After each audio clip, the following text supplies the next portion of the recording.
qui est un sculpteur et qui travaille en tandem avec un verrier, un copain verrier que je verrai une autre fois. On est toujours au Nocturne de Biot, bien sûr, c'est pour ça qu'il y a du bruit. Et regardez donc, regardez ces pièces, elles sont merveilleuses. Vous voyez, c'est le bois et le verre intrinsèquement mêlés et qui forment donc des vases, des objets de décoration. C'est magnifique, mais Jean-Yves va nous en parler.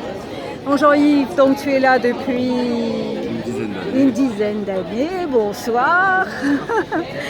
Et tu tiens le stand tout seul ce soir, mais ça fait rien. Alors explique-nous comment tu fais. C'est une alliance de bois et du verre, en mélangeant une matière qui prend feu et une matière qui inflamme, et en essayant de conjuguer les deux le plus harmonieusement possible. Oui, alors là tu m'expliquais un petit peu tout à l'heure.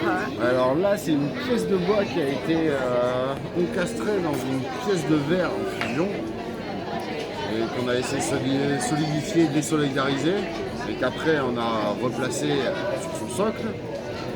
Là il y a des pièces qui sont plus quelque chose où on tourne autour d'une pièce.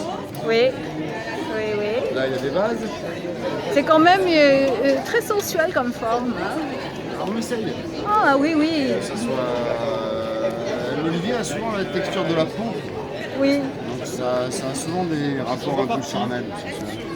Est-ce que tu peux, on va voir l'autre parce que c'est plus éclairé, je n'arrive pas à voir en vidéo, voilà là, celui-ci. Est-ce que tu peux me parler donc de ce, regardez ce vase magnifique. Dis-moi un peu comment tu fais ça.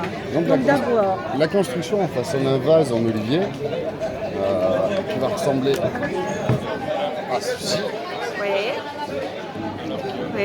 On va l'immerger dans l'eau pendant un certain nombre de temps, le temps que la pièce soit vraiment remplie d'humidité. Et on va venir souffler le verre en fusion, qui va prendre la forme parfaite.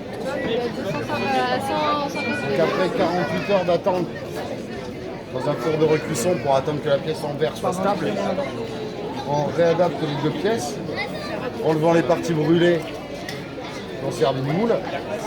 Et en rajustant le papier carbone pour être plus juste comme nos amis dentistes, et pour essayer d'avoir une pièce qui est stable. D'accord. Oui, c'est impressionnant quand même. C'est très technique aussi. Hein. C'est pas uniquement juste, voilà, on décide de quelque chose, de faire un vase. Après, il faut quand même savoir. Oui, non, bravo, mais hein. déjà de faire un vase en olivier, c'est quelque chose de. C'est une grosse difficulté. Oui, bah, c'est pas courant. Oui. Et donc, pour avoir des pièces stables, c'était déjà compliqué.